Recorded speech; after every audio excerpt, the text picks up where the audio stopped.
Danette Moss, business systems and implementation strategist, aka the strategy lady. Just jumping on today for our Saturday edition of the Strategic Leadership Mastery Series.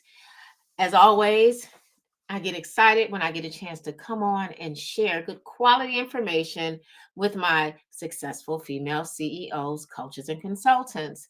Again, as I mentioned, this is our Saturday edition. So we normally go a little later than normal because we usually uh, go live every day at 6 p.m. But the weekends, we go later because I'm at church all day on Saturday. And well, actually, Friday and Saturday, there's a lot going on. So we are going to actually be recording those moving forward after this weekend. But anywho, let's go ahead on and let's dive in to this awesome day. Can y'all believe we are at day 12 of this series? We got a total of 61 days that we will be going live. We're in day 12 of the Strategic Leadership Mastery Series. And today, I'm going to be spotlighting strategic communications.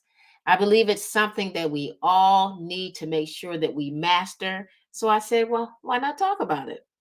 Because as female CEOs, our superpower, literally, in my opinion, resides in the realm of effective communications.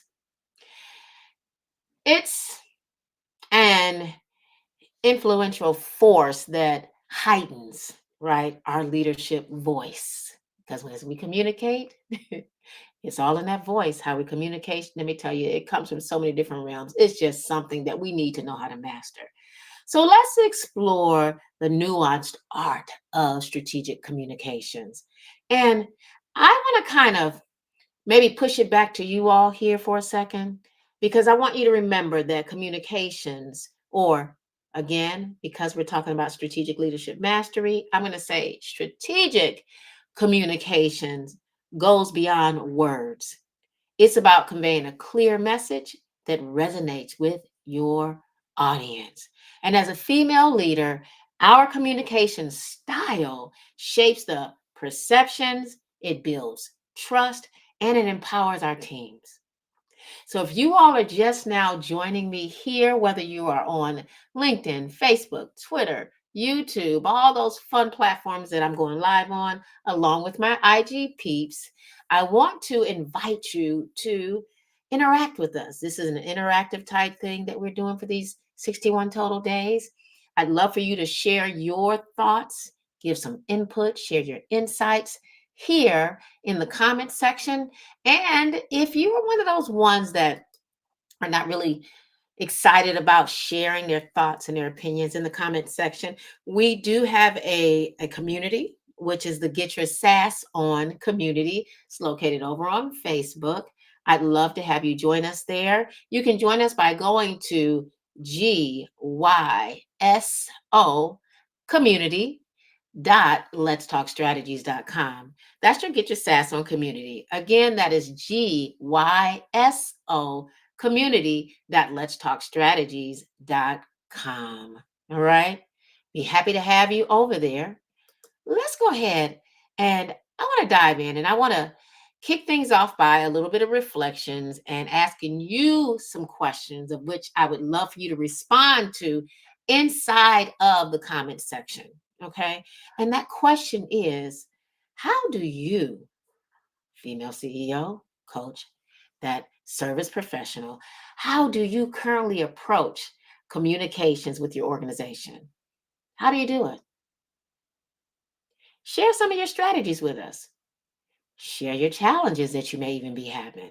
You never know how that may help the next woman. Remember, communications is really truly the heartbeat of leadership. And as business owners, we are leaders. So we got to remember that it's the heartbeat. Of course, because it's that thing that inspires us to inspire others or encourages us using our experiences to inspire others. Please share in the comment section. What are some of your experiences and how do you currently approach communications with your organization, with your clients? How do you do it? And honestly, have you thought about the importance of communications? I'd love to know. I really would. Well, I'll give you all a few seconds to respond. If you're just now joining me, you're not quite sure who I am. My name is Danette Moss, business systems and implementation strategist, aka the strategy lady, where I hang out over one of my favorite places is letstalkstrategies.com. And y'all, I work with those overwhelmed 6 to 7 figure female CEO women in business, of course, because they're females. They are generally either service providers, consultants. They kind of know what it is they need to do, but they struggle getting there. They are throwing that mud up against the wall, expecting for it to stick, and a little stuck because you're operating on overwhelm. I work with them to go from overwhelm in their business to putting it on rinse and repeat. Or better yet, I help them go from the strategic side to the implementation side so they can exercise things that they need to exercise and enjoy the strategic growth in their business. Again, I help them put their business on rinse and repeat in a nutshell to bring it down to its most elementary terms. So I've given you guys some time to go ahead and drop your comments if you are participating here in the comment section by answering that question. How do you currently approach communications with your organization? If you hadn't thought about it, this is the time for you to think about it. Write it down. Go back and answer it. If you don't want to answer it in the comment section, join us in the Get Your Sass On community, GYSO community.letstalkstrategies.com, and share your insights with us. I like to say that that group can be an accountability group. There's other female CEOs over there. Let's start a conversation over there to see how we can help you look at that and reflect on that.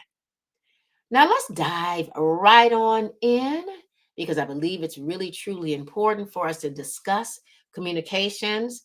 In my opinion, I believe that communications should be part of your strategic plan. It really should be. Understanding how you're communicating, if you're not quite sure, it's time to be strategic about it up and align it within your overall business strategy. It's extremely important. It really, really is. So I think right now I want to go ahead and move forward in providing you all some practical tips, right? These practical tips are tailored straight up just for my female CEOs. I want you to make sure you grab a sheet of paper and a pencil, write these things down, reflect on them, share them with other female peeps, so that way we can all grow together. Now, the first one on this Saturday edition, the first practical tip, I believe as clarity queens, I'm all about clarity, y'all. We should ensure that your message is crystal clear. You'll hear me going back to this often. When we write the vision and make it plain, so then the seer can run with it, you are the first one that needs to see it. So, with that being said, we need to be clear on everything that we're dealing with, right? You got to have make sure that your message is clear and that it speaks directly to your industry. Clarity, again, is not just about the goal, it is a necessity. It really is. When you're clear, people know what it is you do and who it is you can serve. I'm sure we've all run across people who say they do certain things, but every time they show up, you really don't know what it is they do because there's no clarity. They're not clear. So it's time for you to craft a message that leaves no room for misinterpretation, right? You don't want anyone trying to figure out or thinking that you do something differently.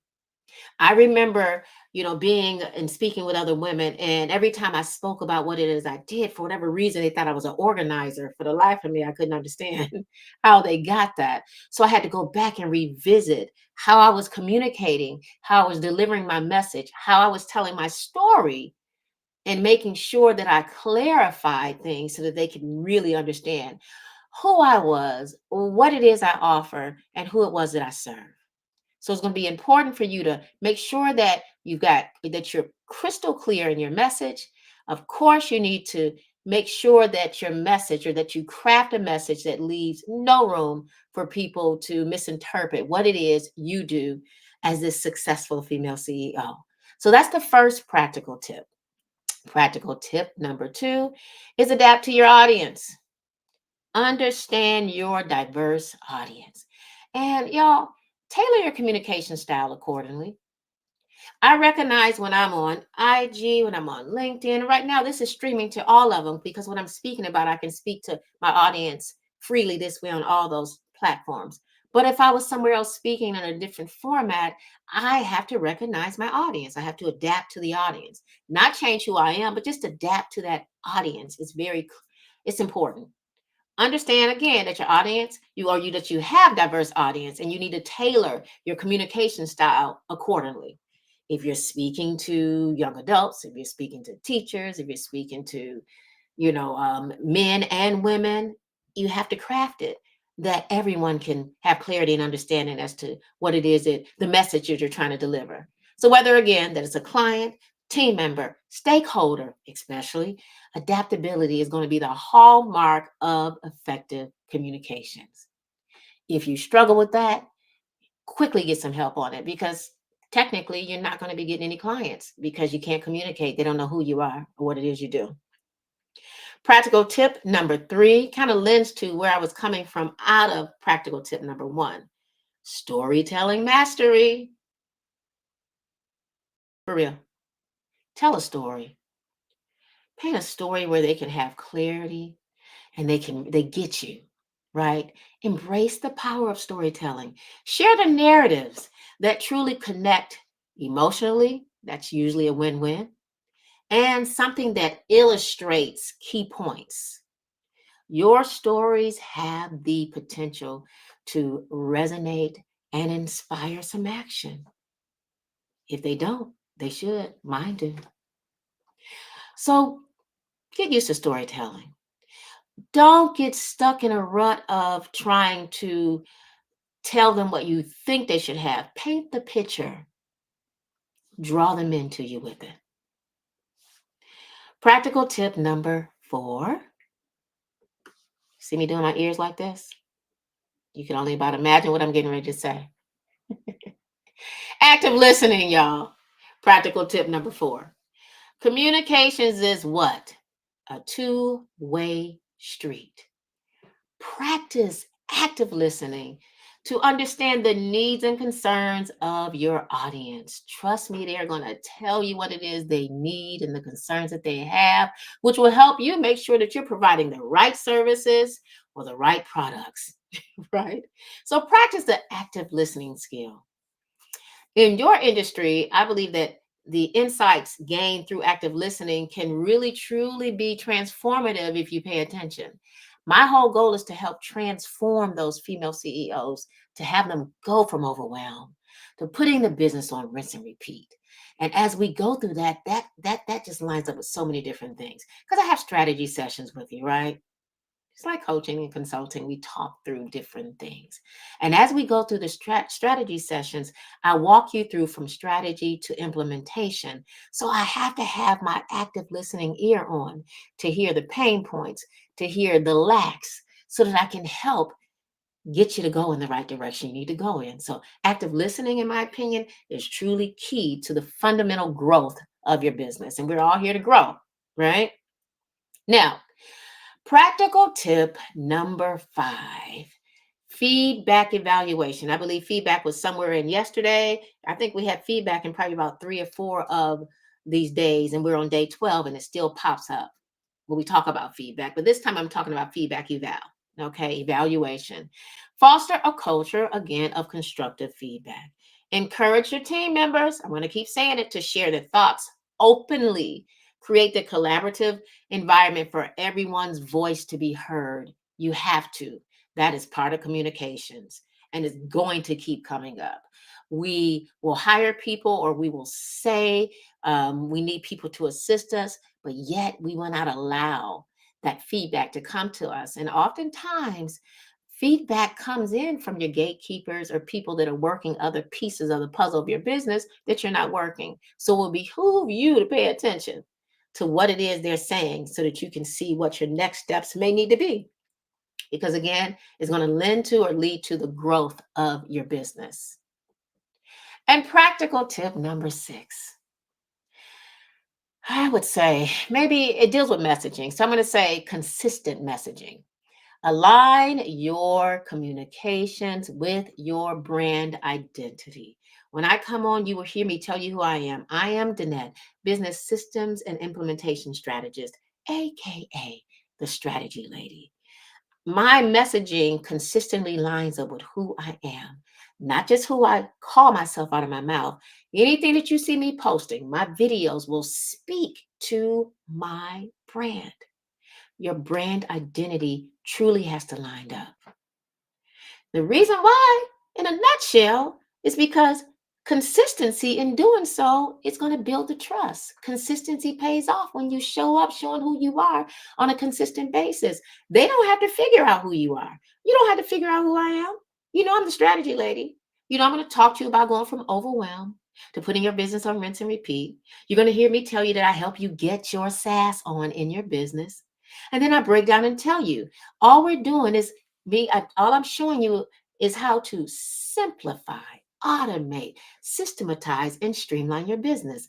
I help you get your SaaS on, brand identity, constantly lending to it so that you can know that I'm showing up consistently with the same things that are going to help you move forward in your business because doing it consistency builds trust in your field. A consistent and authentic voice reinforces y'all your brand's credibility. So I'm encouraging you to stay consistent with your message.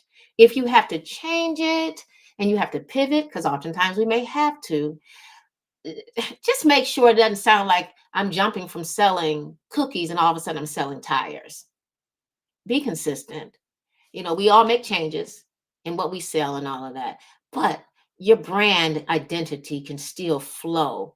Stay consistent, y'all, so that you can continue to build trust with your prospective clients as well as your now clients.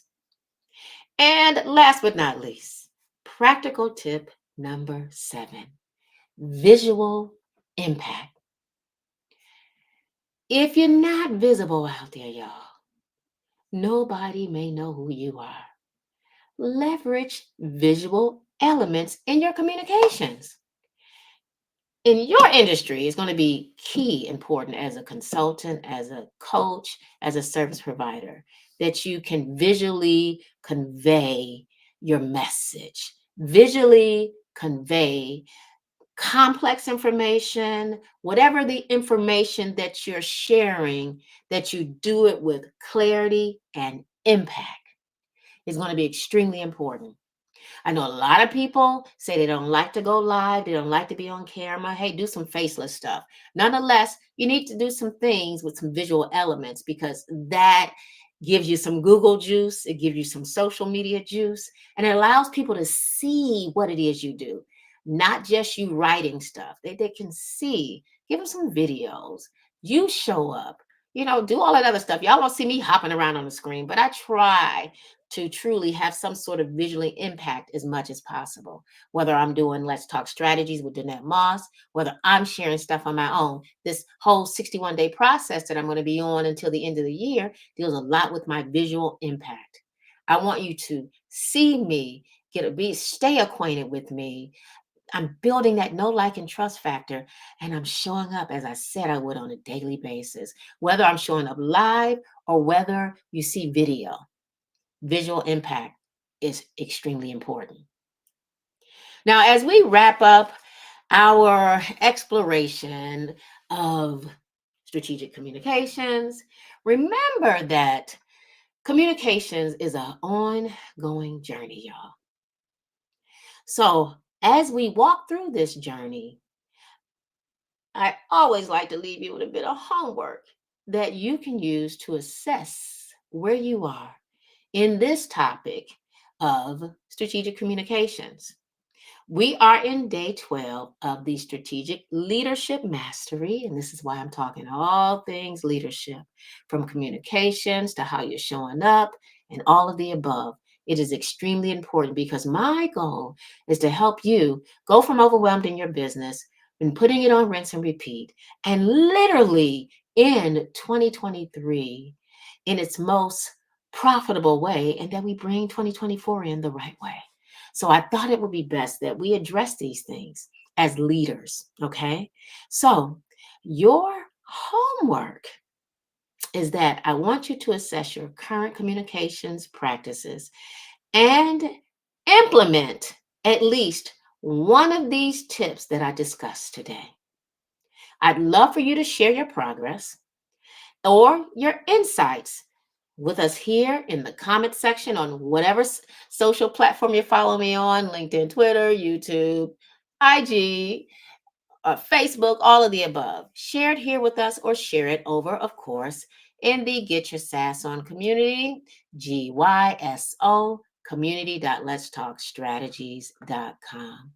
As always, I'm excited to share this time with you all. It is the weekend edition or the Saturday edition, so I will not be keeping you long. I invite you to join me tomorrow, which will be day 13, where we will delve a little deeper into another facet of strategic leadership. Until then, keep communicating, but not just communications in the basic way. Keep communicating strategically. Y'all knew I had to throw it in there. Also, make sure you lead with purpose. It's going to be extremely important. Y'all have a wonderful rest of day or evening, depending on where you are. And see you tomorrow. This is Danette, business systems and implementation strategist, aka the strategy lady, over at my favorite place that I hang out at, which is letstalkstrategies.com. Y'all take care. Have a good one.